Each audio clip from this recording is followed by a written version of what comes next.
Welcome back, people, to the channel. You already know what time it is. We're on another live. I'm trying to perk myself up. I'm joined by Jam. First of all, how are you doing, bro? Do you know what? I asked me earlier just before we went live, and I said, all good, man. But when I thought about it, I'm not doing well. It's a rough one. It's a rough one. And Monstar, how are you doing, my guy? How are you? Obviously, listen, I grew up in Hoxton, obviously Arsenal territory. Everyone I know is an Arsenal fan. My whole family's Arsenal fans. You can imagine how it's going right now. Like, I've literally had to just lock off the WhatsApp thing and everything. You know what I mean? It's peak. It's tough. It's mad. And as you man can see in the comments, I've got obviously the John Terry shirt behind me, which is ironic because we're coming up against him and his band of merry men, Aston Villa, who are in decent form at the moment. And obviously that's a preview for that game tomorrow as well. But I feel like we're slap bang in the middle of the two games. So obviously you can't really speak about a preview against Aston Villa without addressing what happened last night, which was, for me, an absolute shambles. I have to say, it was probably the worst performance since he's come in. I have to be honest, because, you know, that game, and I want to get you guys' take on it, your initial feelings. I think that game has sent a lot of Chelsea fans the other way. I saw a poll on Twitter, and there was definitely a Twitter meltdown. 13,000 votes, 50-50 split, Lampard in, Lampard out. Do you know what I mean? I've never seen that before. What was your take, first of all, Jam? We'll go across the screen, left to right. How do you feel after that game? Initial thoughts?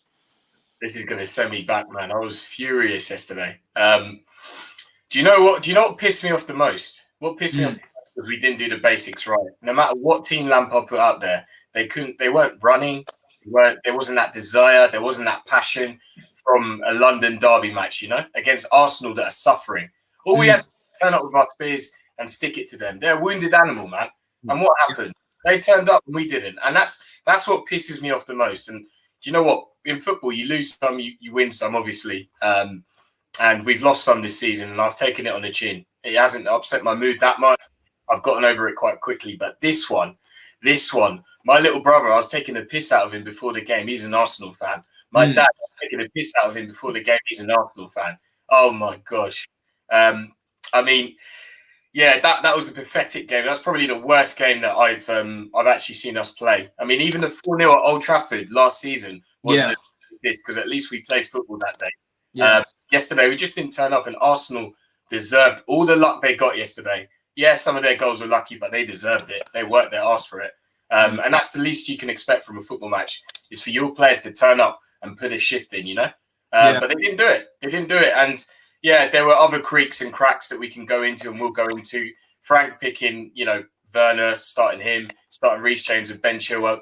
We're going to get into it, but gosh, man, that for me was the number one thing that pissed me off the most.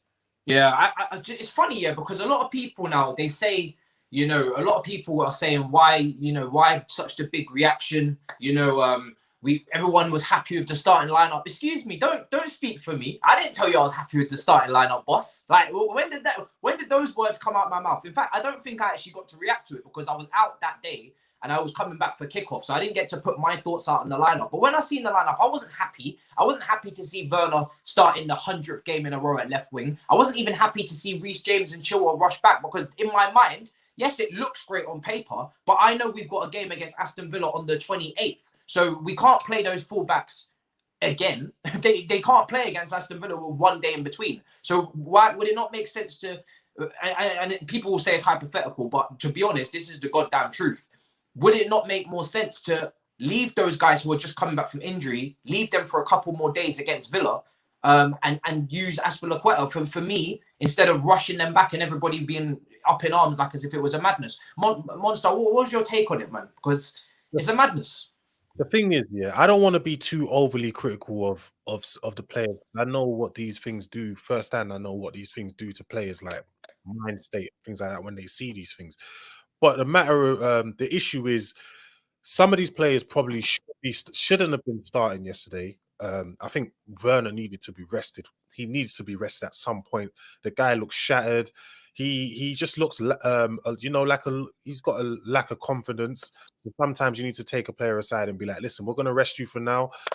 Watch the game, see where you're going wrong, blah, blah, things like that. Another thing is, if we're going to spam 34 crosses into the box, please use Olivier Giroud. Remember when we spoke last time, I said, for someone who's, I think Tammy's 6'4", right? Yeah. 6'4". He's quite useless in the air. And by now, we should know this. We saw it against Tottenham. We've been seeing this. If you're going to spam those crosses in a box, you have the ultimate man for that on the bench, and he couldn't even get on.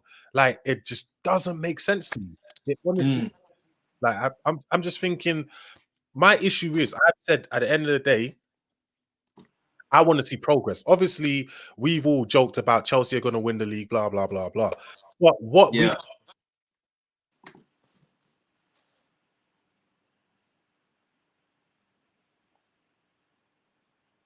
Can you hear him there, Jam? I can't hear him. Yeah, your audio cut out there a little bit, bro. Your audio cut out.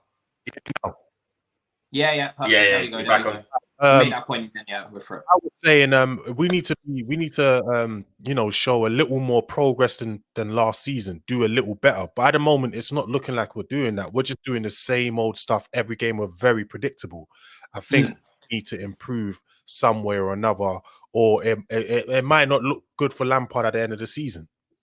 Yeah, I have to address the chat. Thank you guys for joining us live. I'm going through the chat very quickly there. I'm seeing a lot of people who are not impressed with Lampard to begin with. So we obviously must start with him. First of all, what is your takes, guys, in terms of the managerial situation? Are you both still Lampard in, or have you swayed off now? Do you want to go first, Jam? Yeah, go on then, man. I'm still Lampard in. I mean, we can't kid ourselves. We knew this was going to take a while. And just because he got to spend money in the summer, these players that have come in still need to acclimatise to the league. And it is 2020. The coronavirus is still running rife. It's a compressed season. You know, it's not easy. But enough of the excuses. Now we do need to see a bit of progress, you know.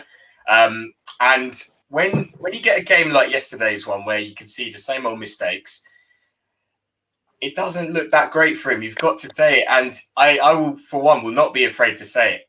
You know, he needs to pull up his sleeves. He needs to pull up his socks, whatever. Something needs to change. If that means changing the formation, I don't care. I just need to see, more energy in the team, more ideas. I mean, I actually said, Reece James and Ben Chilwell playing in a sense wasn't that great because we knew that crosses were going to be spammed in. And if you realise the West Ham game when they weren't on the pitch, when Chilwell went off, we looked lost. That's because automatically we got used to just give it to the fullbacks when we can, and then we'll get a cross in. And I think that kind of got in the way of the rest of our play through the middle of the pitch a little bit.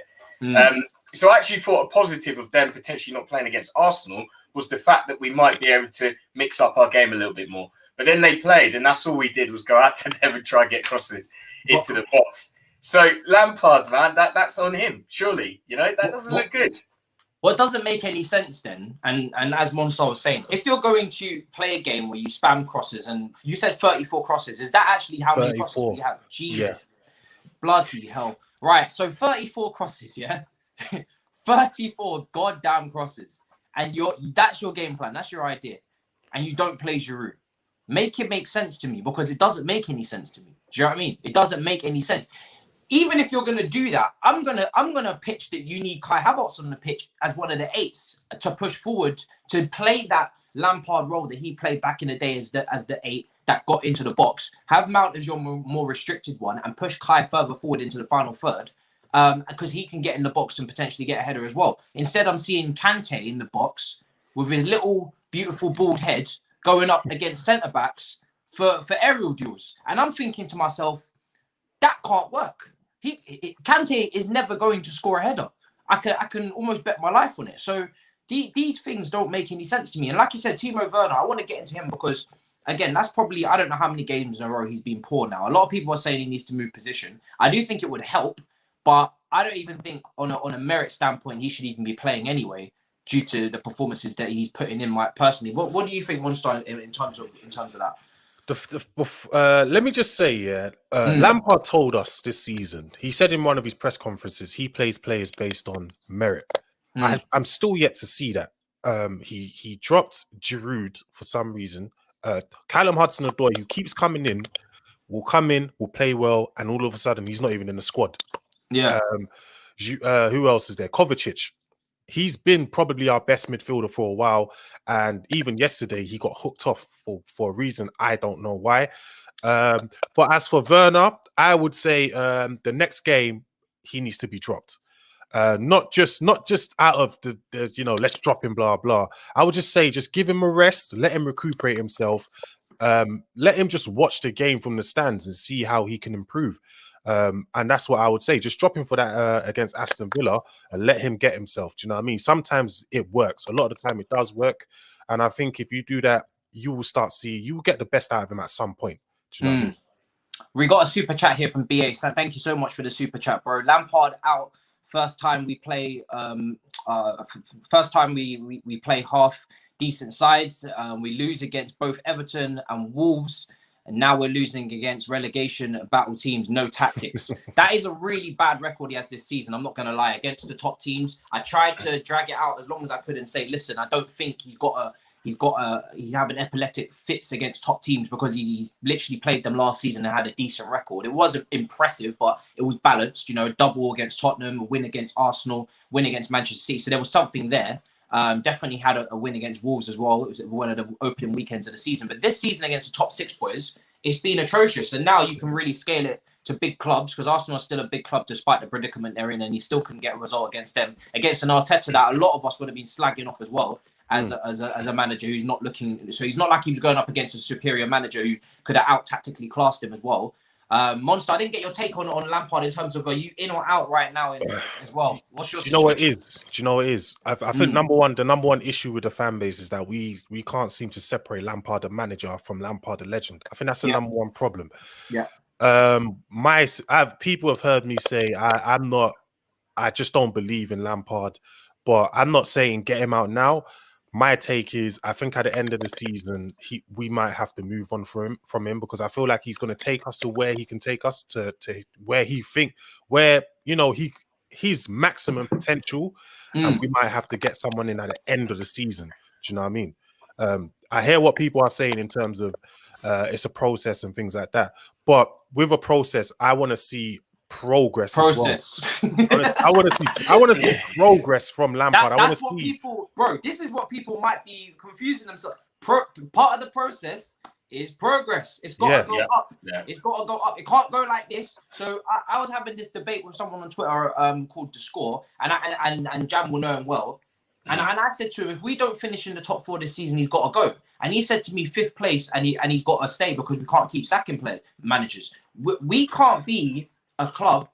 I want to do the longevity thing, and I still give him time, and I still got a bit of patience. But I have to see progress, and if he doesn't finish in the top 4, for me, that's not even a debate that he has to go because progress means this. It doesn't mean that.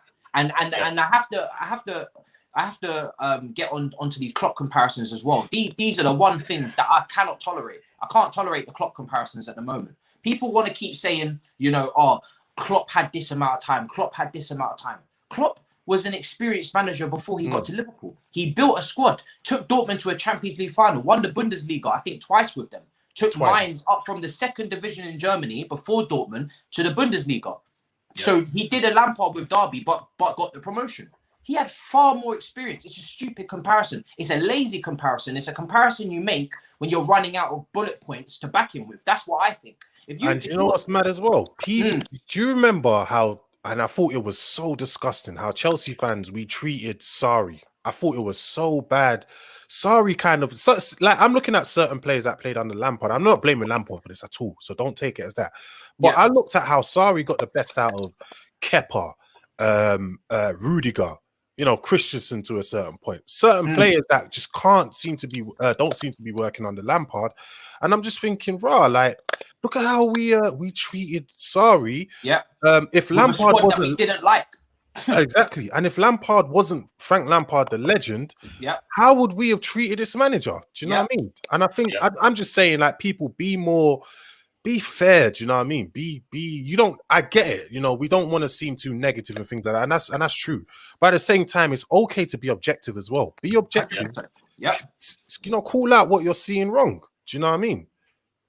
And Jam, I want to get your take. What do you think of the double standards going on? Because I could talk about double standards for hours. You know, it's ridiculous. It is what it is. Like, I have to be brutally honest. If we're talking about double standards, like Monstar's just said, if this is a foreign manager who's just got probably the second, you know, or joint top best window under Roman's ever era, they're not talking about all this extra shit about time. I completely understand it. Like I said, I have the patience until the end of the season, but I'm never going to close down now people that are saying out in the chat, because I think they've got legitimate explanations behind it, and I can see the other side. Hence why now I think Monstar's great to have on here, because he's not confident in the future of Lampard. I am trying to be patient, but I am worried. It's the same as yourself. I think, Jam, you've got time as well to see how long this can play out. But now I want varied opinions, and I have to open my ears to all sides of the story, because at the end of the day, the double standards are ridiculous. And I'm well aware myself that if this was another, well, I never was Sarri out personally, but if this was another manager, I would definitely have a little bit less time for them, because there is no emotional attachment. What about you? Yeah, I hear that, boys. I think you said the word objectivity. It's hard to get when you don't separate this from this, you know. It's so difficult, and I think a lot of people, if you take them away from football and give them an analogy in the outside world, they would then be able to see things a lot clearer and see what they're doing, the bias that they're kind of giving to the situation, and be able to think, do you know what? Actually, maybe I am being a bit too harsh. Maybe he needs to be scrutinised a little bit more. I think that's it. Anyone could be scrutinised. Liverpool drew at home today to West Brom, and I think they can ask questions. But then I know with our fan base that if that happened with us, there'll be people just deflecting it completely and just saying, no, we can't even ask questions and all that. This is it. I mean, so the double standards are rife, man, and it is frustrating. It really is. I mean, what were you saying anyway? I mean, I've got a comment here. We can't keep sacking managers every year or two. What the fuck? I completely agree. Like I said, I don't want. Do you think anybody sitting on this panel wants to sack him? This is probably one of our favourite players of all time at Chelsea for most of us, or if not all of us. We don't want to do this, but one thing I won't continue to do is, we're not going to just say he's not going because we don't want to sack anyone. That's just stupid. You know, you have to. You don't want to sack people, and like I said, I give him time. I give him to the end of the season minimum, because I really want to squeeze out every last bit of hope that I have before I start saying out. Because I personally, I wouldn't even say out. I'd say part ways, just due to the respect for the man. I would never really. I don't do the fancy hashtag manager out, and I didn't do it with Sarri, so at least I've been consistent with it. Other people, not so much. But we can't be afraid to get rid of him just because we don't want to do the sacking thing. Because if we're going downhill and say we're 10th, whatever, at the end of the season, if we don't finish in the top 4, you can't tell me, oh, we're not going to get rid of him because I'm afraid to sack managers because I don't want to be a sacking club. I'm afraid you have to do what is best for the club. You have to do what is best for the club in terms of progress. If you are seeing that as a manager, he's not progressing because he doesn't have enough experience under his belt, because he didn't be an assistant like John Terry, who I've got behind me, before he got to the managerial head coach position, because he didn't have enough years under his belt.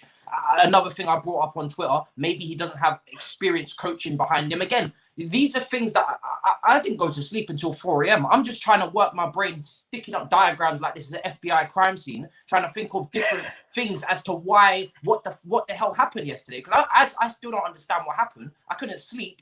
I'm trying to think of different solutions. And like you said, people that are Lampard in, but like us, we are, you know, patient with him as well. But they don't want to hear any sort of criticism or solutions or ideas. Or I'm suggesting, is it the coaching team? Do we need to look at the coaching team? We had to bring in Barry, so clearly the coaching team wasn't perfect that he recruited in the first summer. People don't want to hear it. And I'm just looking at the coaching team, and not that I know the ins and outs of it, but what I can see is very inexperienced coaches at this level all grouped in together and dashed into the same melting pot. And I'm thinking to myself, is that a good idea? I'm asking, because you know, you got Edwards, you got Jody Morris, and you got Frank Lampard, all very, you know, good coaches for me with high potential, will have great careers, much like Steve Holland. You've got Clark, you've got Clement as well. So it's the same kind of group. Rodgers. I remember the same groups that have come through Cobham and they end up having good careers. But do we need someone more experienced to balance it out? You've seen what an experienced centre back can do. Is an experienced coach not gonna help? Again, these are the questions I'm asking. But when you ask these questions, you get shot at, like we're in Chicago. Yeah. It's a madness. It's a madness. Yeah. I hate that, man. It's just the problem is, like I keep saying, it's just, are we seeing progress in it? I'm not saying sack Lampard right now. There's what point is there to sack Lampard right now and bring in a new manager? To me, if you're going to do it, it's got to be at the end of the season, isn't it? But the problem is that how I'm looking at the season, I'm looking at every other team. We've taken a piss out of Man United. And I've asked this on the Chelsea show we do. I've asked this. I said, I'm looking at Man United. I'm looking at if Ollie wins his outstanding game, where he's going to be. I'm looking at Chelsea. We've bantered Man United so much. But then last season, Ollie finished above us, even though they started terribly. Okay, you can give us the excuse of we didn't have a transfer market and we lost Hazard. This season, where we did have a transfer market and we brought in some players, why are they still outperforming us? But it's not just only that. It's that why are we playing one dimension of football? Why are we not creating him from midfield? Do you know what I mean? What is going on? What are they? What I want to know is, what are you working on in the training ground? Are you, man, only working to get the ball into the wing and spam crosses? Because we've been doing this for a long time. We did this against West Brom as well. The West Brom game, what was it we drew? 3-3? Yeah. Very similar. Games after that, we've been doing this. When Hakim Ziyech came in, fair enough, we were winning. But what were we doing constantly? Spamming crosses into the box. And Mourinho was probably the first manager to figure that out. If you notice in that Tottenham game, whenever Ziyech got the ball, they formed a box right next to him. Yeah. The top full of Tottenham defenders and midfielders, and stop every possible crossing area for Ziyech. That's why we had limited crosses, and we had no other way to do anything. That's why we couldn't win that game. Do you know what I mean? And that is the problem. The problem is we're not finding any other way to win. I want to know what they're doing on the training grounds, if I'm being honest. Yeah. I test mentioned with a super chat. Thank you so much, bro. What point does the decline get unbearable losses? Yes, and again, there has to be a foundation where it can't get below this stage. This is our standard for the second season. Like for me, this is not a free season. If anything, last season we overachieved in the fact that we got top 4. Now there's different ways to look at it. The points tally wasn't great, so you know the league in terms of quality was quite poor as well. But objectively, we hit our targets. You know, if we won the FA Cup, it would have been even better. This season, we're actually closer to the top in terms of the distance than we were last season. Liverpool, you know, everybody's dropping more points on an average than usual. But also, we're also having, I think, the second worst start to our league since Roman's come in or something like that in terms of points. And so everybody's dropped off. But at the same time, we've also had a really poor start overall. But there's a middle ground. There's context to it. For me, there's always got to be a foundation, especially in your second season. I've definitely got, like I said, I've got the time and the patience because my main thing is, like I said, he's not an experienced coach. So it is a bit backwards to have a more experienced assistant.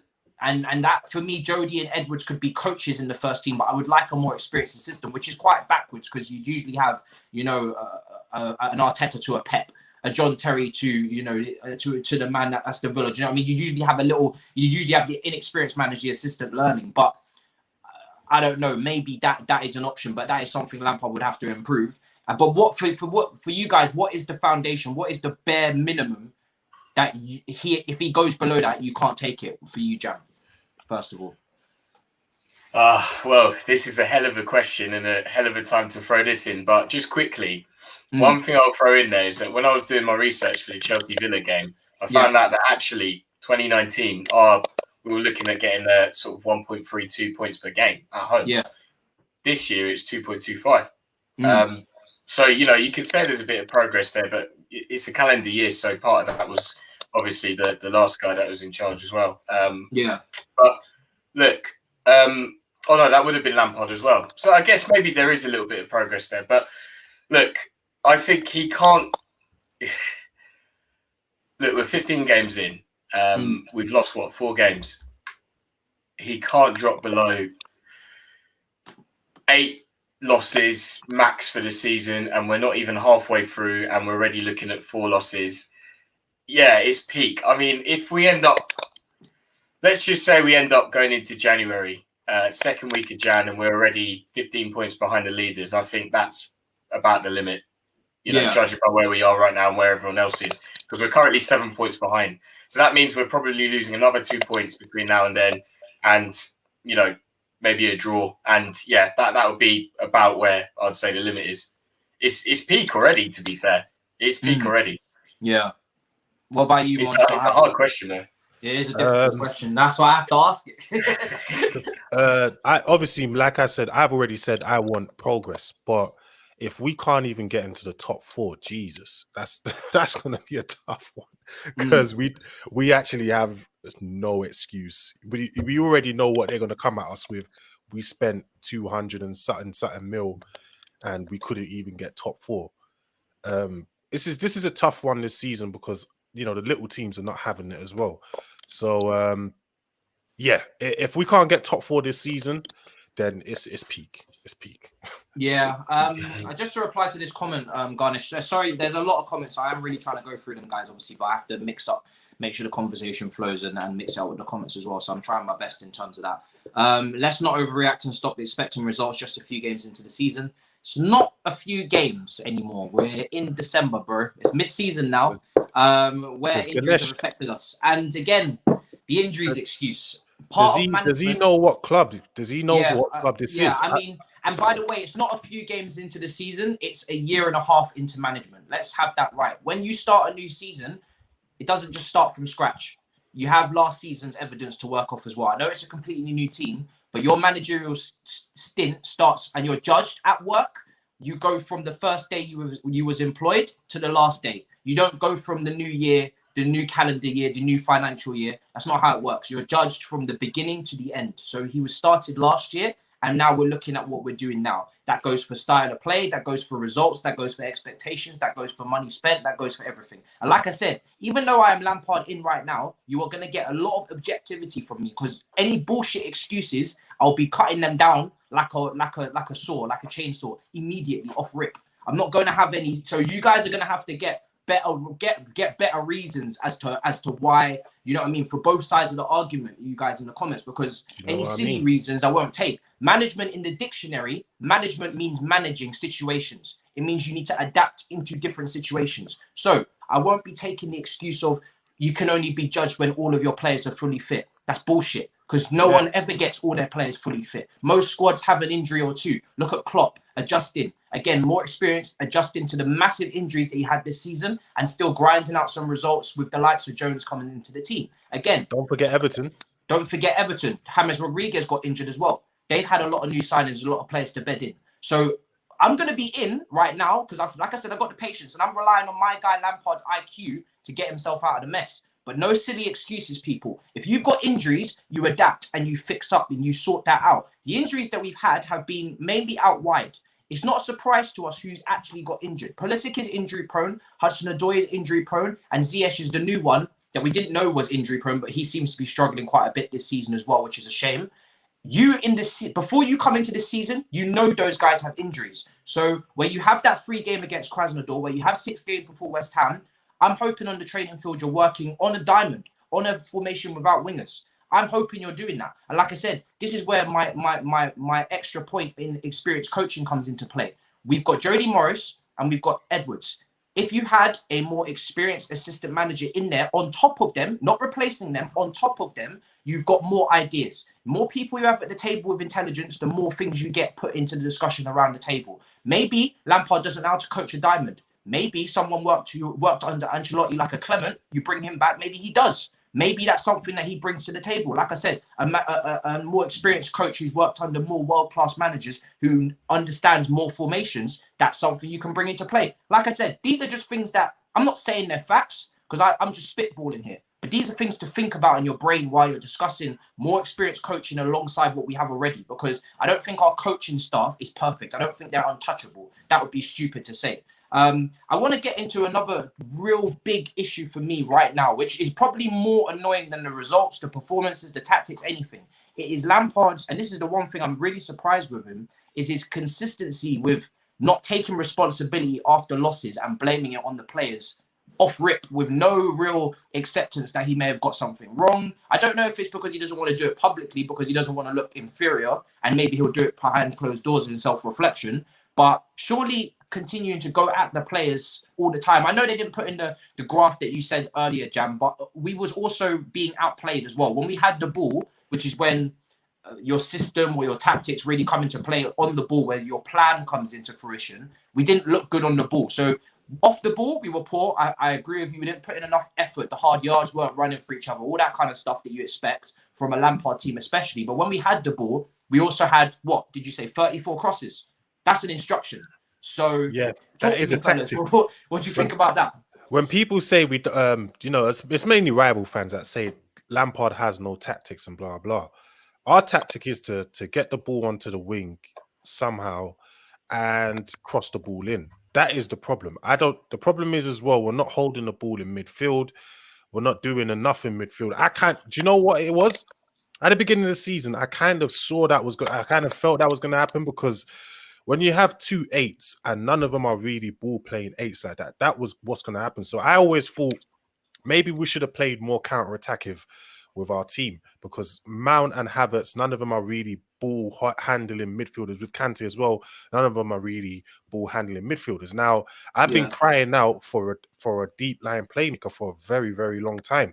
What we really need is a Fabregas-esque type of footballer in midfield to play next to Kante. When you do that, we can control and create more from midfield. That is the issue. That's what Chelsea need right now, if I'm being honest with you. Because the 4-3-3, I don't think you're really gonna outdo teams in midfield like that. It's not with the players we have. No, they're not those type of players. And, do you think Declan Rice is the solution, or do you know what's mad? Declan Rice, I'm not 100% sure. There's so many guys out there. I've looked at Calvin Phillips. I actually like Calvin Phillips of Leeds. I think he's a very good deep line playmaker. I actually think Hussein Owa from Lyon can convert him to a deep line playmaker. I think he can play that role very well. There's also Sumari. There's also Dennis Zakaria. There's many players. So it's not really down to one player in all honesty. There's many options out there. I think that's the way we should play with a 4-2-3-1. And as for Lampard, not taking responsibility, I don't know. He's turned out like Jose, innit? he's guys, also to the mods. I know I've got at least 1 or 2 mods in here. Please make sure that you're doing what you need to do in terms of timing out people who are spamming the chat, because I'm trying to find interesting comments and I'm seeing spam. So don't make me please have to start timing people out myself, because that's not what I'm meant to be doing. If you guys are mods, make sure you time them out. I've got 10 mods and I know at least 3 of you are here. So don't make me have to get new mods, please. So someone did say in the chat, someone said, we are too reliant on Ziyech. And that's the problem. We are so reliant on Ziyech. We need him to do everything. But so if Ziyech comes in and the teams mark him out the game, then what? Do you get what I mean? That is an issue as well. So we need to start, maybe we need to, change things up to start getting some creativity from midfield, innit? Maybe that's what we need to do, because we are creating jack from midfield right now.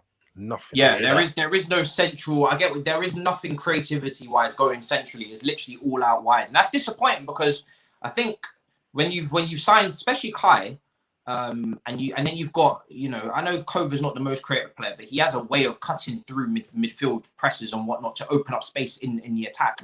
But again, we're not getting anything centrally. It's all very out wide. What's again, I have to go back to it really, because it's an issue that I found to be quite a big topic now, is Pulisic and obviously Hudson Odoi. Pulisic maybe being played out of position. Well, not out of position, because he is still good on the right, but I feel like when he's on the right, he obviously looks to dribble infield a lot, and that would probably suit the left-hand side, and for me, he's the best left winger at the club. And obviously Hudson Odoi coming on at 45 minutes and making a big impact, but cannot seem to grab a start. And like you said earlier, the inconsistencies with the performances, where Timo Werner, who a lot of people are saying moved to number 9, and like I said, that probably does suit his game a little bit more. But even then, I don't think he's the perfect lone forward because he hasn't got the heading ability and the first touch in the passing is looking ropey as well. So right now it does make sense for me for him to sit out when you've got Giroud and Tammy are scoring. But when Hudson Odoi gets a go against Rennes, gets a goal and he's out the squad the next game. It's very inconsistent. The whole I don't understand that. Playing on meritocracy doesn't seem to be going on right now. What do you think about that? Yeah. It's long. I mean, look, we need more troublemakers in the team. We do. I call them troublemakers. These are players that are going to create something from nothing, you know. And Pulisic can do that. Like the way he cut through for the goal that we actually scored yesterday. I know it came from Callum's. For the penalty. In fact, he cut through and then played in Mount. I think, and then Mount obviously got fouled. But we don't have players that are comfortable taking on opposition defenders. And we've struggled with that recently. Obviously, there have been a few injuries, but that's just highlighted it. So maybe you could say to Frank, like, come on, man, you know Werner doesn't do this. So why have you carried on playing him out wide like this? Yeah. When we need players that can do that can open up defenses on their own. And, just going back to something you said earlier, I don't think it's a very good look for Frank to keep blaming the players, because I think you were alluding to it that actually – after a while, the players themselves will be like, what is this? You know, again. And now I believe that yesterday that wasn't a bad thing to say, but he's done it so often. He's done it every single time that now it starts to lose its effect. Yeah. So let's see if there's a reaction tomorrow. Let's see if there's a reaction tomorrow, guys. Because if I wanted the players and I kind of didn't fully believe in what Frank was trying to do, let's say, and then he kept blaming me, I wouldn't be motivated for the next game. And I can understand that's where the manager can impact motivation. Where I said earlier, obviously players, it's down to them to get motivated. But no, man, we need to see a reaction tomorrow, don't we? I think we need to see two wingers. Yeah, I think the two things that I'm noticing is, like you said, he's doing it. That seems to be his go-to thing to do at the end of a game, which is to really put it on the players. And he never singles out a player, which I do like, because he does protect his players in that instance. He did it with Barkley with the penalty miss against Valencia. He's done it with Kepa as well last season. But he does tend to collectively blame them. And again, when I spoke about earlier an experienced coach, a lot of people told me that, he's never going to go for that because he needs to be the top guy. So he's never going to go with experience behind him in that sense. Thiago Silva was the outliner really, where he really went with an experienced world-class player who you don't really need to tell Thiago Silva what to do in respect. I think, and if anything, he becomes your mouthpiece out on the field. But like I said, man, these winger situations against Aston Villa, which we'll go into now for the next half of the show, that's the main thing I've got to see against Aston Villa is I've got to see wingers. I've got to see wingers out wide. Like, how many times have we been in a 1v1 situation out wide where we need to stretch the pitch and we need to, we need to start creating opportunities and we need to show a little bit of creativity 1v1. And Werner really reminds me of Fernando Torres in the sense, not it depends what Fernando Torres you want to remember in terms of the chat. But there was prime Fernando Torres at Liverpool and there's obviously Chelsea's version. But even still, no matter what version you take, he wasn't a dribbler, His way of getting past the player was to kick it past them and run him behind. That is literally what he did. And that is what I see very simply with Timo, is he can't dribble. So, at the same time is why I think his performances should be better at left wing. Him playing so deep in the build-up, in those zones, where you're seeing his average position is not where he played at Leipzig. He was higher up. He should be playing off the shoulder of the defender. He shouldn't be involved in build-up. He shouldn't be isolated 1v1. And even decision-making in the final third, I'm not seeing great things as well. He was on the counter one point in the Arsenal game and he just fluffed his line. So going into the Villa game, give me your starting lineups, guys. Who would you go with? Obviously, bearing in mind we just played, 24 hours ago. We'll start with Jam. Yeah, go on then. See, I wrote down my starting lineup and I'm not confused about it. I don't really know how you're supposed to handle this. Mendy in goal, Azpilicueta right back, Zuma, Rudiger, and Emerson. I don't really want to take Zuma out of the team. But I actually think he was a positive from yesterday. Now this is where I kept crossing out names and adding names, man. The midfield. Do you know what? I want to see Billy Gilmour, Kovacic, and Havertz. Now, I'm saying Billy Gilmour because look at look at what Arteta did with Arsenal. He threw in some youngsters in there. He gave the team a bit of life. And I feel like they went there and injected that life that literally came from the youngsters. I feel like we could do that. I'd love to see Gilmour playing. And now, it's a bold shout, don't get me wrong, but I'm also saying that Villa are going to rotate their team. So why not? Yeah. Why not give it a go? Cho, Oli, and Pulisic starting, but with a view to coming off. And for who? I don't know yet. I'm still making my mind up on that. But I would start Pulisic, but I know he played 90, so it's a little bit tough. Yeah, that's a good team. I probably would agree with nearly all of that, to be honest, because again, most of that team is reflected on the fact that we have to rotate from the game before. What about you, Monstar? Is that similar to what you go with? It will be similar, but did you say Thiago Silva? I would let Thiago Silva rest for this game. Oh no, I had him on the bench. Okay, fair enough. The thing is, I can't have Billy Gilmour playing with Kovacic. I just don't think that will work. Because I saw plenty times not plenty times, but I saw last season a few times where Gilmour, I think it was even against Leicester, and he was getting overran in midfield when they played him there. I can't have Billy Gilmour playing without Kovacic, not Kovacic, Kante next to him. I just don't trust it. Not in the Prem, not at this point, not at this point in the season. It's too dangerous. And if Ziyech is fit, is he fit? He's not, is he? I see in the chat his name has been mentioned. Either way, for me, he's not going to be fit enough to start, so it's not even a thing. For and this is the issue. The problem is now, because to me, starting Pulisic is very dangerous. Obviously, we got to play Cho. Now, this is where Werner might have to play again on the left, and we all know that doesn't work, and that is the problem. People are saying Angerin, maybe. I don't know. It just gets tough because does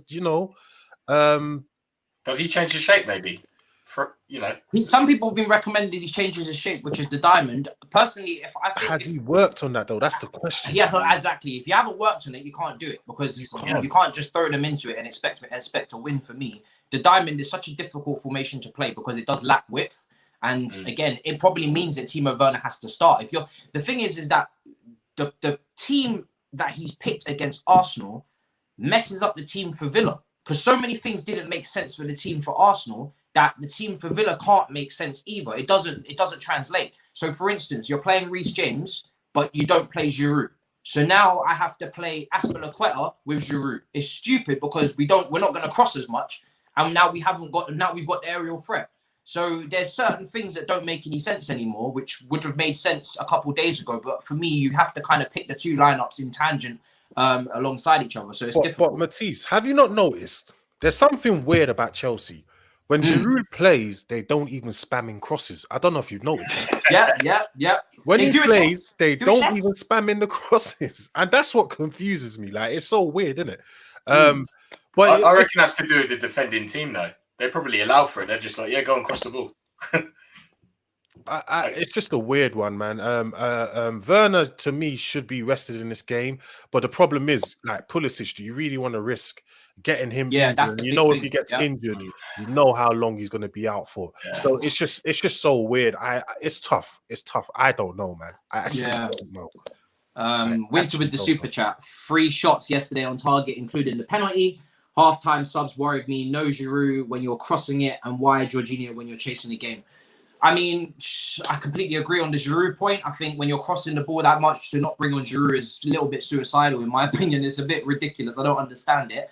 Like I said, if you're going to play Reece James, for me, I would have played Giroud with him because that just makes sense to me. Just directly, if you're going to go one-dimensional crossing, then at least do it to the best of your ability. And for me, that means you have to go with the best header in the squad. Jorginho is a tough one because I don't know. We had at some points in the first half we had control of the game, so it's not like we didn't have the ball. Like I said, so when we brought Jorginho on the Emirates last season, and we completely changed shape, and Lamptey came on as well, and we obviously overturned it 2-1. We didn't have control of the game, so we brought Jorginho on to actually take control of possession. I felt like we had enough possession. We just didn't know what we was doing with it. And my only issue with Jorginho, as much as I love the guy, is that he actually doesn't fulfill what you're talking about, Monstar, with that killer pass from deep. He doesn't do it often enough. He probably is the only one at the moment, him and Gilmore, that can do it from deep, but he's not Fabregas level. He doesn't do it often enough. And even when he does go for the pass, sometimes it's not weighted perfectly and it's got a bit of a bobble to it, and it's just not at the same level. I think Jorginho's game was always short passes, attracting the opposition, and then playing it in behind for transitions and whatnot. So it's not really his game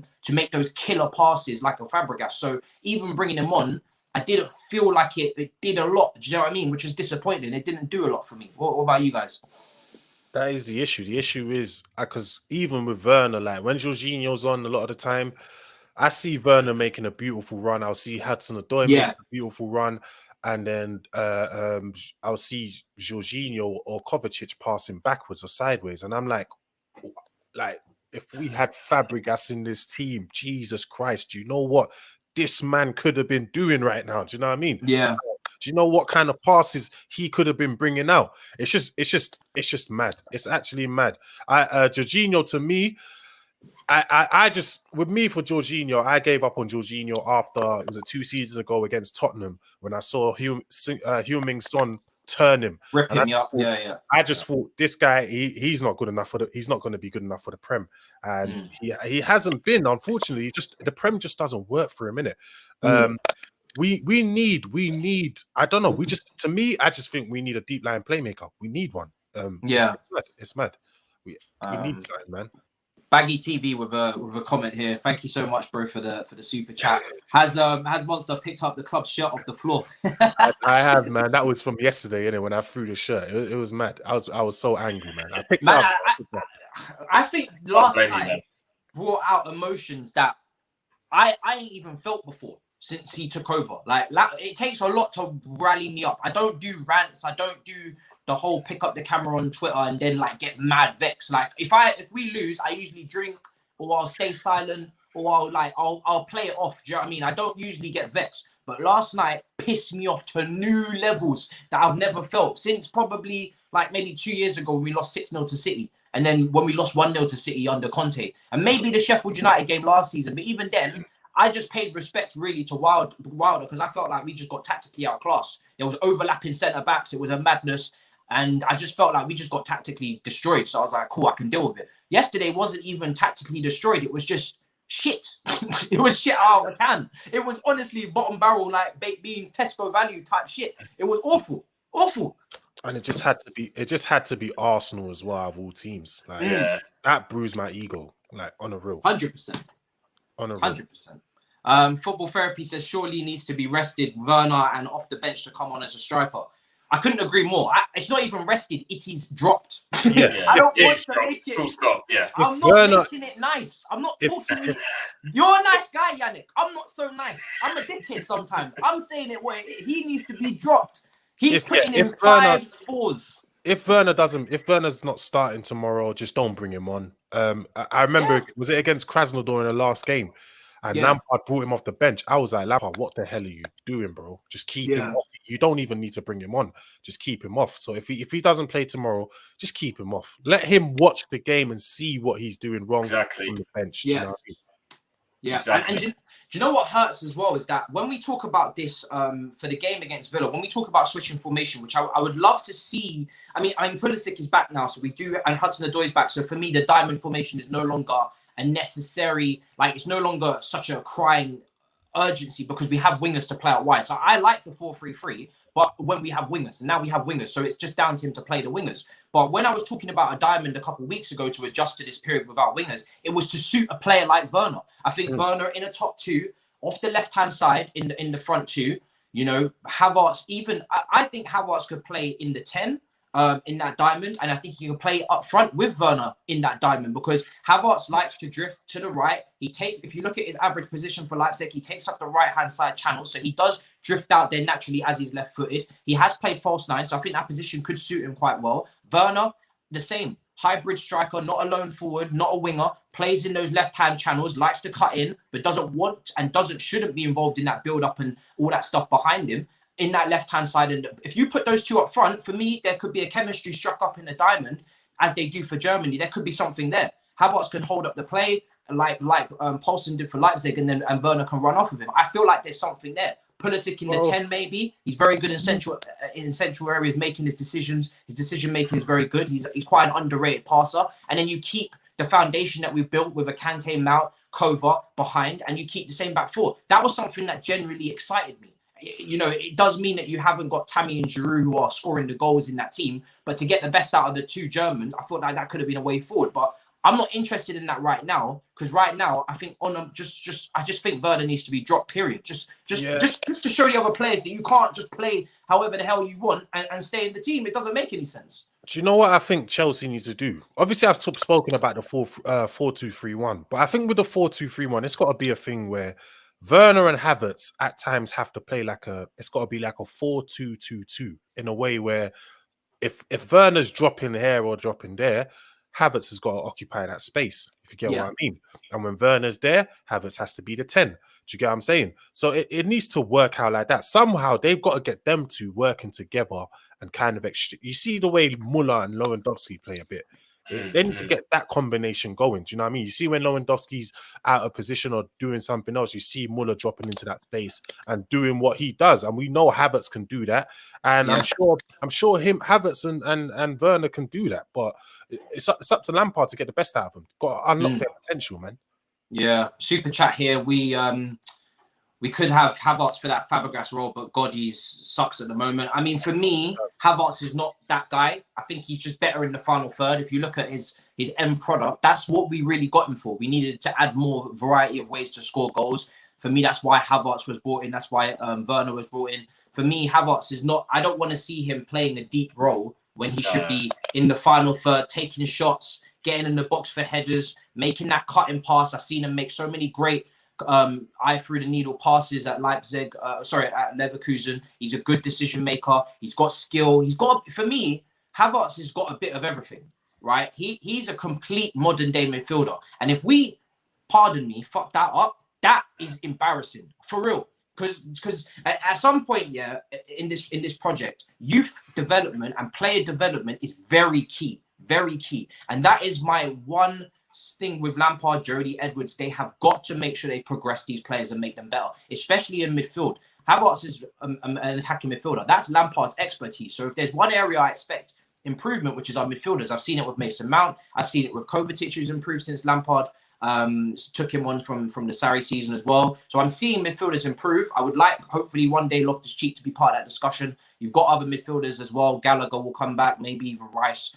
Gilmore. So if that's the area where I expect us to improve 100% under Lampard's reign. And Havertz is a player where the club and personally me, they will not tolerate that guy not getting to where he should be. And I think what we have to understand as well is that as much as we have obviously a loyalty and a desire to see Lampard do well and want him to really get to where he was meant to get to. Because for me, I didn't want him to come in to make top four. I want him to come in and win a Prem. That's what I want. Do you know what I mean? That's the pinnacle. For him to come in and just do a top four, that's not doing anything for me. I want trophies. If he doesn't win a trophy here, but he gets us to another level with our playing squad because of the pull power, I just say, well, bun it. You should have just brought him in 5 or 6 years when he was more experienced, so we could have won a Prem. Do you know what I mean? But for me, the board will not spend on all of these young players and not see development. Like, these players will not go before the manager. There's no chance. Like, you're overhauling the squad. So when you've overhauled the squad, then it's down to you to bring that squad up to the level, because that's your team now. Do you know what I mean? They won't start selling Havertz and selling these Werner, and they won't do all of that before they sack him. That's what I'm scared of. That's the one thing I think everybody needs to remember. He has to get these players playing well, because they paid a lot of money for these players.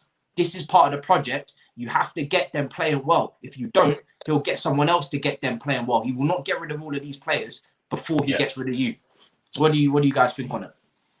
That's the reality of it, mate. You've hit the nail on the head. At the end of the day, he needs to start pulling out results now, doesn't he? We need to see the progress from those players that you mentioned. Havertz, I mean, he obviously got the thing that I can't mention, and that's affected a lot of players. So there's a little bit of an excuse there, but I think now he's had a little bit of time to train and not really play that many minutes and have the focus on him. Let's see what he can do tomorrow. Werner's going to be a tough one for him to bring it out of now. He needs some he needs some games on the bench, and then we're going to have to address that next year, to be honest. I mean, I don't even think he just needs a goal, because I think what I'm seeing from Werner is a real lack of confidence and struggling in the league right now. And that's a long-term thing. So maybe he needs a season before we can really see what he can do. But can we afford to do that? Can Lampard afford to do that? This is why. Go ahead. He can afford to drop Werner, because Giroud can give you a lot. In terms of, I meant for the season. To be fair. For the whole season. Yeah, kind of like you can't. That's what I'm saying. But for me, you can take them. You can take Timo out the team more than you're doing so. You don't have to play every single game. That's not necessary. Yeah, Lampard's got to manage his squad better. He does overplay Mount. He overplays Mount.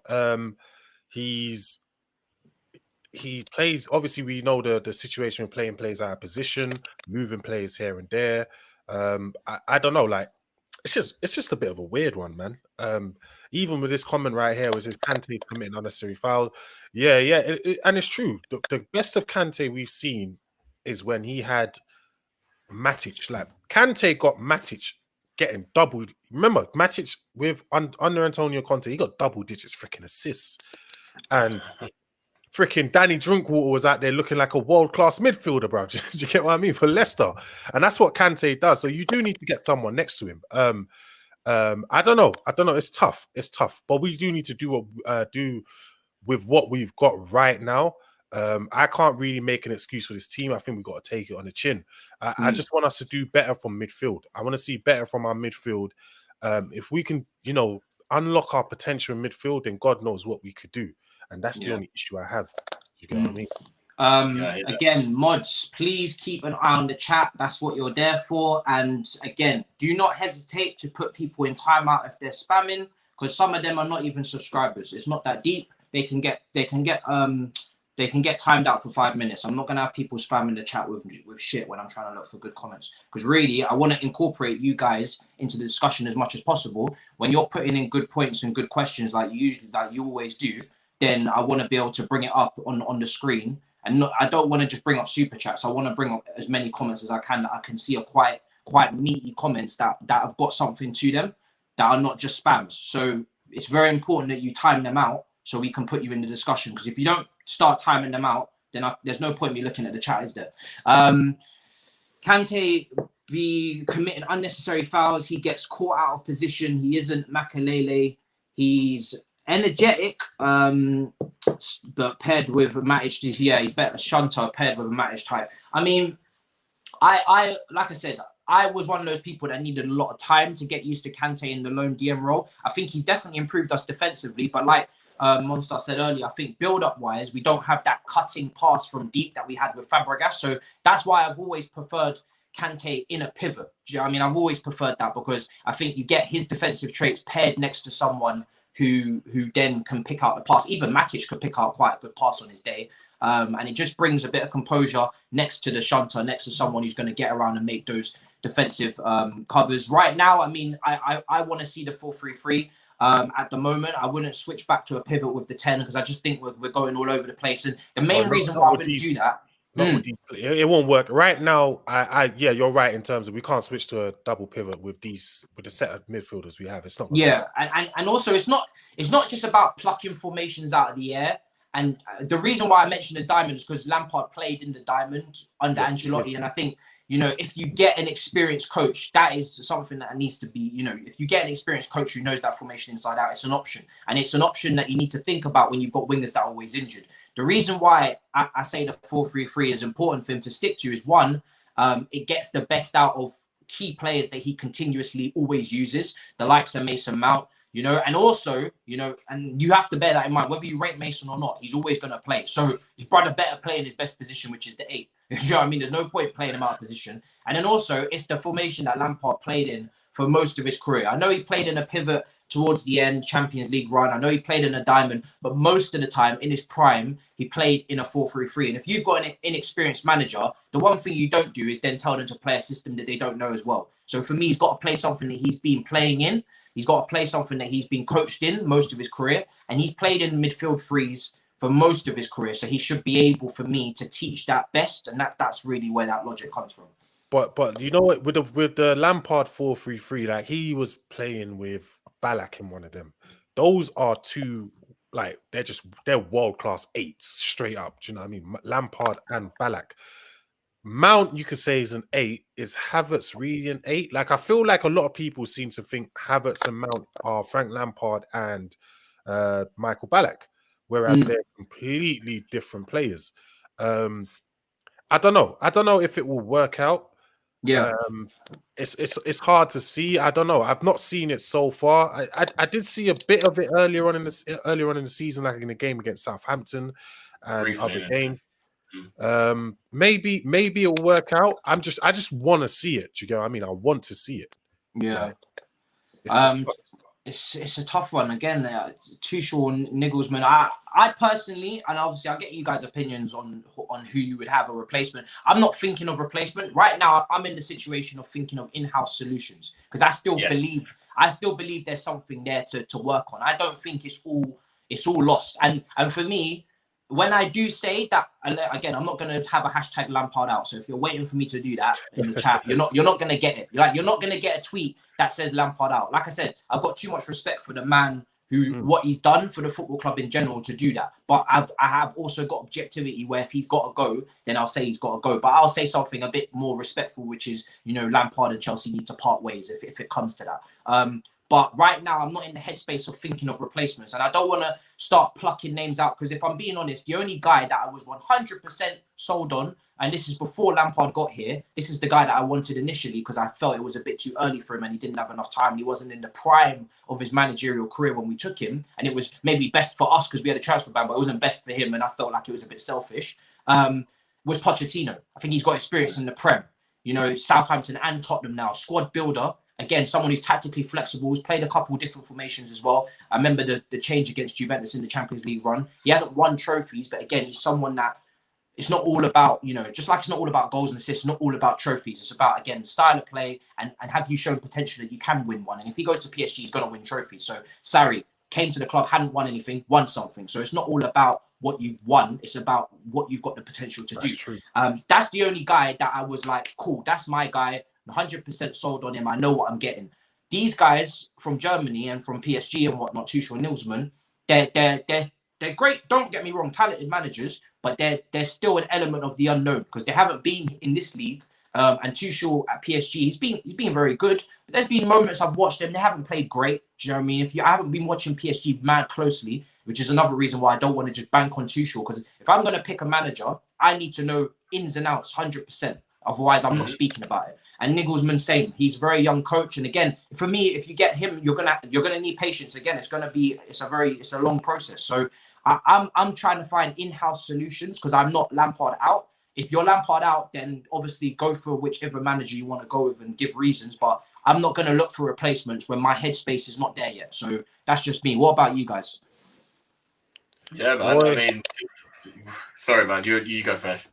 Would the one coach I said I would 1000% take is Carlo Ancelotti. Do you know what I mean? I can't even imagine what Carlo Ancelotti would do with his squad. But I am not. Come the end of the season, I'm not the recruitment team in it, so I don't even know. Do you know what I mean? Poch is a good option. Thomas Tuchel, I'll take him if he brings Marco Verratti along with him. Do you know what I mean? You can come in. Otherwise, no. There's a lot of options out there. Because remember, if Chelsea are going to go with a new manager, you have to consider as well. We need a manager with an attacking philosophy. We cannot go back to defensive football days. So that means you cannot bring in what's his name? What's his name that was at Juve before? Allegri. Yeah. You cannot bring in Allegri. It won't work. Do you know what I mean? Yeah, I don't want to see that. You can't bring. Even a Luis Enrique would be a good option as well because he plays beautiful football when he was at Barcelona. But it has to be that type of philosophy. It cannot. Ancelotti's a great shout. Yeah. Ancelotti would be amazing. Like if it was anyone, I'll take him in a heartbeat over anyone else. Yeah, it's a good shout. Same. Yeah. I can't take Allegri. He had a great time when he was with us, man. That's the best football I've ever seen us play. Football I've ever seen us play. And he was sacked when he finished second. I thought it was incredibly harsh. Probably the harshest sacking, the one sacking that I could not legislate for logically whatsoever. Zippy says, would you guys play Aspilicueta at Villa? 100% for me. It's not even a discussion. Oh, yeah. I think not even. Yeah, simple as that, bro. It's as simple as that. I Test Merchant, yes, bro. Enforce. That's what mods are for, bro. You have the option to time people out, so check it out because that's the power I've given you, bro. And do not shy away from it. For me, Werner isn't good enough. His first touch, ball control, finishing has been abysmal positioning. Won't change that. You know what?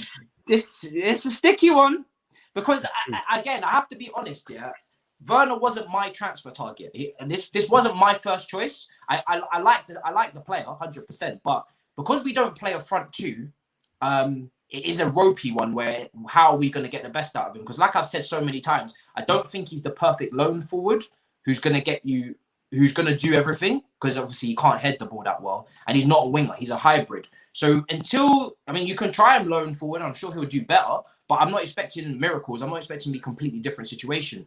And for that reason, I am worried that, like, out of all the new signings, if I had to be worried about someone, it would probably be Werner right now. But again, when he comes in, obviously, like I said, I back him to the hills. I do propaganda for him. I want him to do as well as he can, as I do with everyone. But for me, that's the one signing where I'm a bit worried, because I'm trying to think, okay, I get it, because Ziyech can make those crossfield balls, and I know if Werner's making those runs, he's going to get on the end of them. But if you're playing him in the wing position and he's deeper and he's not on the last shoulder, you're asking him to do things that he can't do. Like you said, nothing in this comment that you said is wrong for me. The first touch is off. Even the ball control is off sometimes. He's not one of those guys. You know what I mean? He's not a winger. So as you know that you play to his strengths. Do you know what I mean? When before Man City got Aguero, they used to go for the bigger men. When Aguero came in, they changed the way they play to his strengths. You've got to do that. That's what you bring these players in for. You want to bring them in, you play them to their strengths. And that's what Chelsea need to do. If you know he can't control the ball and do all that, what do you do? All you need to do is get him in to positions where he just needs to tap the ball in. That's what Inter Milan did for Lukaku. And look at him now. He's banging in 30-something goals. We all know how that first touch is. Do you know what I mean? So that's what you need to do as a team. Do you know what I think it is? Do you know what I think it is with Werner as well? I think he's got a mental block right now. So obviously something's happened, whether it's taken a few games of him not scoring, whatever it is, playing out of position for a few games.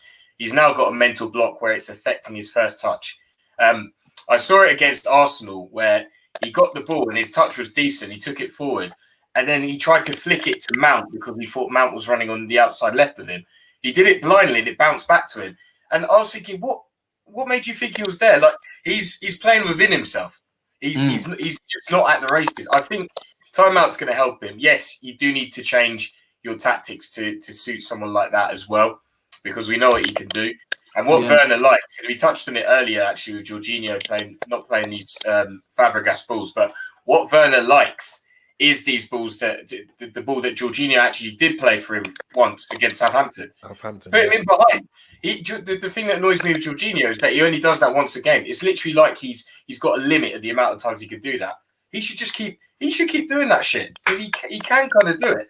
But look, I think, for Werner, you've got to get him running in behind. And when he's at his peak confidence, what he can do is control the ball, hold it up, and bring someone in. That's when he floats to the left. It's, he isn't a winger. And now it's really starting to affect him. So we need to take him out of the spotlight and he'll get his confidence back slowly but surely. I've got faith in him. I know what he's like. He's a stone cold killer when it comes to finishing. Those hard, low shots. He can do it. He's just lost it for now. He needs a break and he'll be back. Yeah, and even though I'm worried, I think what gives me a lot of confidence is the fact that Aubameyang and Vardy are very similar. They don't have great build-up play. They don't have, they're not dribblers. They're not the most complete forwards, but they thrived in this league.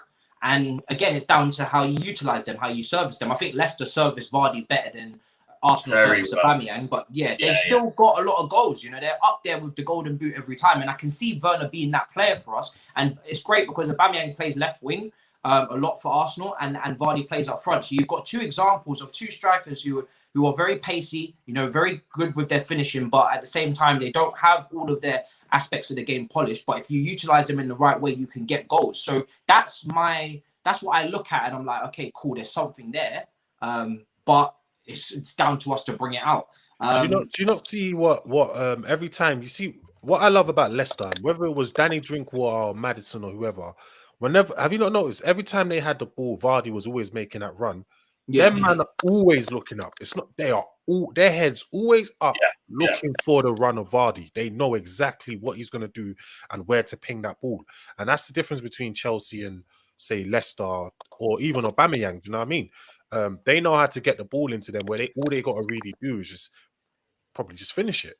And that's what Chelsea need to deal with that. They need to find a way to play to his strengths. To add to that quickly, do you think with Chelsea it could be a problem that we've got too many players of a similar stature? So those players, Aubameyang and Vardy, they're obviously the Arsenal, Leicester star men. So naturally, you're going to want to look to your star man, aren't you? I mean, could it be a problem that someone like Werner's come in, Havertz has come in and been a bit diluted, with the other stars that are in our team? So even like, let's say for Jorginho has it, he thinks I could just pass it out wide rather than have to look forward because I know that this person could do as good a job as, if I was to hit Werner now. Do you kind of get what I'm saying? Yeah. I think that could be a problem as well. Potentially. I really don't know anymore. I'm lost. I'm almost lost for words when it comes to him because he's such a shadow of the player that I saw at Leipzig. That it's a little bit confusing for me as to where we go next. Obviously, I want him benched in the short term, but then I also understand that we have to revive him. Like at some point, you can't just kill him off. Do you know what I mean? You have to revive him. So it's a sticky one. Obviously, this comment as well. Predictions for tomorrow. I can't lie. I'm not confident, and I'd be a bit silly in myself to be confident with the form Villa are in. I don't know, man. I have to pray and hope for a narrow win. I guess 2-1. I'm gonna go with because I'm also just hoping that there's some sort of fight back. You have to have fight back after that game, surely. I mean, Mount came out in the press conference as well afterwards and said it how it was. That it was, it was basically shambolic and embarrassing to represent the club in that manner. Surely there is some sort of bounce back result from that. Otherwise I'm lost for words. What about you two? What's your predictions for tomorrow? Go on, Monster. I hate doing this, man. I'm just gonna go with a 1-0. I'm just gonna go with a 1-0 to Chelsea. I just want to win. I don't want to. Do you know what I mean? Just want to win for now. Let's just get the winning back to put this in their minds. To get our players a bit, give them a little bit of put some positivity, towards the end of the game, innit? That's all I just need. I need a win. Yeah, do you know what? I'm going to add in a few things, a few good points for Chelsea. First of all, Villa also played yesterday.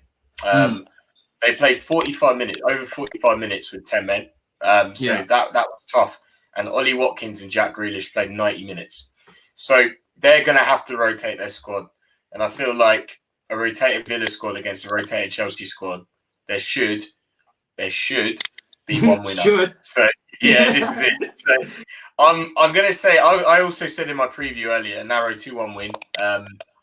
I just see us overpowering them. The only thing that gets me, and I don't know why I believe in this so much, but I do, Villa, when they used to be in the Premier League previously, they used to be a bogey team of ours, and now they're getting back to those dizzy heights that they used to operate in. So I'm a little bit worried about them for that reason as well. But no, it'll be. I think we'll get there. We'll limp across the line. Yeah. People slating Tammy, even though he's the only person that got the goal. To wrap up, last 7 minutes because I don't really usually go over an hour and 20, but. I think the treatment between Tammy and Timo is interesting. I think it's certainly inconsistent, and I think it's a little bit wrong, if anything, in this fan base. I think as harsh as people are on Tammy and their allowances for Werner, 24 years old and 23, I think both of them deserve patience. If they're not playing well, drop them. If they're playing well, great. If they're out of form, support them, but also criticize them where they need to improve. I've said Tammy's heading ability needs to improve. I've said Werner needs to improve his first touch, but I still support both of them. But I see so much support for Timo, which is great, perfect. That's what you want from a fan base. But when Tammy has a bad game, racial abuse, slating, donkey, doesn't deserve to even be at the club. I mean, there's extremes here that are just ridiculous that I don't see with other players. I mean, Tammy, for me, in the bare minimum, deserves a place in the squad. You can argue until the cows come home whether he's going to be a starting striker for Chelsea. I think that's a legitimate debate to have, because we even had Drogba, and I say this so often, we had Shevchenko, Torres challenging Manelka. So even if you are a starting striker, you're never really a starting striker, because you're always going to have competition at Chelsea. We've been linked with Erling Haaland. That shakes everything up if we get him. But to say he shouldn't even be in the squad with the amount of goals he gets, and I think it's nuts. I think, what do you think about you guys? I feel it's weird, like because I didn't even know, because I'm not gonna lie, I don't really follow Tammy, or I think the only player I follow on social media is probably Reece James, isn't it? Yeah. When I saw news about people abusing Tammy, I'm like, bro, why are people blaming Tammy for the defeat against Arsenal? That wasn't really his fault. Obviously, yeah, I do say about Tammy being, terrible in the air and that, but I don't even put that down to Tammy. I put that down to, if you know he's not good in the air, why are you trying to cross into him? Why are you not trying to play to his strengths? So I just think it's weird how so-called supporters of this team, I'm not saying you can't criticize players. There's nothing, you're allowed to criticize players, but abusing them, whether it's Tammy, whether it's Mount, whether it's Callum Hudson-Odoi, whoever it is, I just think it's wrong, man. It's just, these guys are human beings at the end of the day, innit? They're human. Like, if you think these men don't see what you're saying, bro, trust me, they do. And this does have a real bad effect on, sometimes it has an effect on their performance, like whether we like it or not. Some people say maybe it shouldn't because of how much they get paid, but they're human at the end of the day, innit? So I just think it's wrong, innit? That's all I got to say about it. Yeah, man. Yeah. What about you, Jam?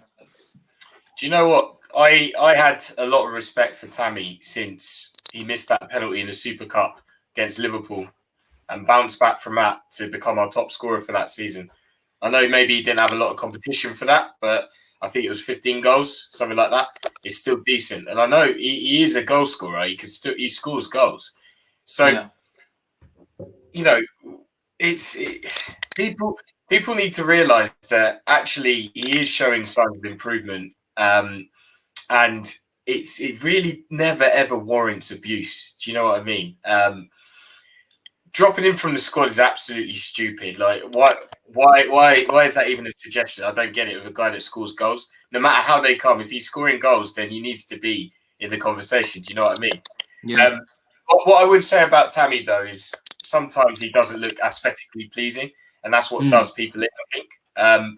And I think he doesn't stay in the box enough. So if you notice with him, when these crosses come in, part of the reason why I don't think he's that great at crossing, because he's always arriving late into the box. And that's because he always wants to get involved in the play outside of the box, when I don't think he has to do it that to the extent that he does. He needs to make sure he's in the box when these crosses come in so he can get his framing away. And hopefully we'll get a few more goals. But Tammy's okay. He's not the finished article yet. Yeah. We've seen players like Drogba mature late and become world beaters. So you never know. It's a possibility with him. You never know. And talking about that Drogba, what you just said, I remember Drogba. I remember Chelsea fans were booing him at a certain point when he came into England. And I know someone that met him in Havertz that season and asked him, "Are you staying at Chelsea?" And he actually thought he was going to leave. He thought they were going to sell him. That's how his first season didn't go to plan. Do you know what I mean? But then look at the legend he became. Look at how West Ham fans used to treat Frank Lampard. Look at the legend he became. So sometimes you do got to give these players a little bit of time. Like, just, final question final two questions I'm going to take. Why can't Lamps use our midfield and attack like Ollie? Lamps' only tactic is wings and crossing. It's not going to win you titles. I mean, most of Liverpool's foundation is crossing. They haven't really had a lot of creativity in the middle since Thiago really came into the club, and he's obviously quite injury prone himself. Since then it was Coutinho who left. If you look at their midfielders, Chamberlain, Milner, Keita, Fabinho, Henderson, there's not a lot of creativity in the middle. Their main chance creation has come from the fullback. So I understand the logic behind it. And listen, if you're going to be cross merchants, be cross merchants. I would like a secondary plan. But that's just me asking for something special. But if you can't give me that, Matisse, You know when you say that, then if that doesn't work, you see Mane and Salah just beating 2 or 3. Exactly, exactly. And this is where it comes down to. If you're gonna do that, first of all, do it well. Okay, do it real well. Where you actually have someone who can header the ball in the box. Firmino has actually got heading tech. Do you know what I mean? He can actually head the ball a lot better than Werner and Tammy can. And also for me, if you've got Reece James on the touchline who crosses a lot, that's where we funnel a lot of our crossings into. You know, Frank Lampard's right next to him onto the touchline. If we haven't got Giroud on the pitch and we can't head the ball for 10, 15 minutes, it's quite clear we're missing chances. Just maybe say to Reece James, don't put it in the air. Just cut it back. Do cutbacks. You can cross in different types of ways. For me, we cross too many times aerially when we can't score headers from the forwards. Again, when we start drilling it low and I'm seeing people's foot just go, you know, a couple inches off of it, then I'm not worrying about the tactic, because the tactic is working. Then it's down to the forwards. And I've complained many times that Tammy's not getting to the balls on the ground quick enough. Timo as well. If the balls are flashing across the box and we're creating chances like that, I'm seeing Man City tap those in for fun with Sterling in their prime. So I'm not, you know what I mean? Then I'm not complaining. Then I'm really just saying to the strikers, you need to fix up, because the crossing tactic is actually working and you guys are just not getting your foot to the ball and you're not anticipating the crosses. And that's where you guys need to fix up. But, you know, like I said, it really is it's a situation where there's many ways to win a football game. So it would be nice to have a bit of variety. No fans in person, social media, the first thing the players look at. That is true. And I think that plays a part for sure. I don't think we have as much, you know, that is really where every opinion is being looked at now, because we don't have fans in the ground. I think if we have fans in the ground, maybe you're probably getting less of a toxic situation. But, you know, as long as opinions are flying in a respectful way and it's not getting toxic with racism and whatnot, which is obviously never acceptable. As long as if there's questioning and criticism, I'm fine with that. As long as it's done in a respectful way. I don't want to just see all happiness and rainbows, and I'm coming out the ground after having a couple of beers and everyone's, oh yeah, Super Frank, we've just lost 3-1 to Arsenal, but who cares?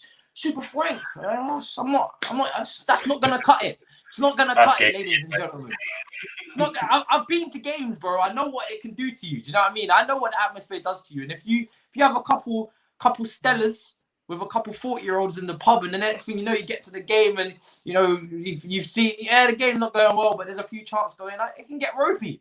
Suddenly your head just goes out the window. I know what happens. It doesn't mean it's okay. That doesn't mean it's the only way. It's not the best way of supporting. Do you know what I mean? Sometimes criticism is a good thing. Big up Matisse, just came to say Lampard out. Jesus Christ. That right there is some super chat. He and his inconsistent coaching and staff have failed to address the same issues from last season. Need a top manager to pair with a top squad. Like I said at the beginning of the stream, for me, every opinion is valid right now. If you're Lampard out, I can completely, you know, I don't agree with you. And I would personally, I'm giving myself more time to really deep it. Because when I say that I think we should part ways, I'm not coming back from it. Do you know what I mean? That's me done. That's my headspace. I'm in that. I'm done in that zone now. You're not really. It's the same with a lot of our deadwood players. Once I've said in my head that these players are not good enough, there's no coming back from it really, unless they have like 2 seasons of consistency. Players like Rudiger, players like Alonso, these players for me, they're done out here, regardless of what's going on short term. So when I make a conscious decision, I'm going to go one way. I don't really vary from that. So that's why I'm really taking my time to really give them a chance to fix up. That's going to be the end of the stream, guys. I'm going to have the link in the description to Monstar's channel, of course. Make sure you subscribe to him. Jam's Twitter as well. He just new ownership of SW6. We're going to get him to talk about that very soon as well. Very Chelsea Social. Oh, yes, Chelsea Social. New name. Exactly. Yes. I have to get used to saying that because I used to be at SW6, so I'm used to saying SW. But yes, Chelsea Social. Whole new rebrand. We're going to get them to plug themselves soon as well. But just before we go, I have to say thank you to you guys. You know, over 400 people in the chat. I don't give you much notice, which is mad. And I do that on purpose because it really just, you have to put notifications on because otherwise you ain't going to know. I'm not going to give you notice because I don't know when I'm doing it. It's very spontaneous. I make sure that I'm feeling the right way to bring energy to the stream. So I don't have them set times yet or set shows. But like I said, 400 of you guys in there. The chat's being active. Thank you so much to the regulars as well, the mods, for policing that at the end. Like I said, guys, if you're new to the channel, we try to have proper debates on here. I don't want the chat spammed with bananas. We're gonna have to mod. Do you know what I mean? I don't want that shit. I'm gonna have to put you on a timeout or block you at some point if you keep doing it. 90% of you are brilliant, but like I said, some people are just randomly coming in to see the stream for the first time. We want questions, we want good comments, we want, you know, thought-provoking stuff that really, you know, get our brains working. I'm not trying to see stupid shit. That's just spam. So don't do that, because otherwise we'll just kick you out. But thank you to the rest of you. You know, it's been a great stream. You know, you guys have been brilliant with the comments. Like I said, I tried to go through everyone, not just the super chats. But you know, if it's getting crowded, then obviously the super chats do stand out. We're going to be back tomorrow with the Aston Villa game. God, we better win. Jam, talk to the people, plug, let them know what's going on, man. Let them know. No, thanks for having me, man. Been an absolute pleasure, and it's good to see you rising. I say it to you all the time, but yeah, really like this channel. So with me, I'm on Twitter at carefree_jam. And like Mark said, I'm now the new co-owner of what was SW6 Daily. It's now called the Chelsea Social. So big things expected next year. Keep an eye out for that. 100%. And Monstar, tell the people where they can find you, my guy. Obviously, it's MonstarCFC on everything. Obviously, I'm on the Football Terrace as well, part of the Chelsea crew over there. And obviously, just love to all the Chelsea fans and you lot as well, man. Thank you for having me on, Matisse. At the end of the day, we just want what's best for the club, innit? Do you know what I mean? 100%. We're not out here to kill each other and all that stuff. It's not that deep. It's not that deep, man. Yeah, 100%. Well, I'm not gonna. I'm still vexed from yesterday, but like I said, I'm processing it and I'm moving on, because we really have to, because Aston Villa's tomorrow. It's a new dawn. It's a new day. Again, thank you so much to the people watching live, the people in the chat. You guys have been brilliant. Honestly, it's a blessing that you guys have been supporting me on the YouTube channel. 5,000 subscribers already. Do you know what I mean? That's madness to me. Do you know what I mean? I really appreciate it. So YouTube it scares me a little bit. You know, this is a tough place to come to and come off Twitter. Twitter is an easy game, man. I love it. It's easy there. It's easy. Twitter's easy, man. All you gotta do is at someone like Trey, and you can pick up a whole heap of people to get them triggered off. It's easy, but here it's a little bit more difficult. Do you know what I mean? There's a lot of competition, but it's healthy comp. There's great content creators out here, so it's good to be amongst you guys at last. And like I said, I appreciate the support. You guys putting me on the stage and putting me at 5K already. I'm gonna give you the outro. I'm in a better mood. Like I said,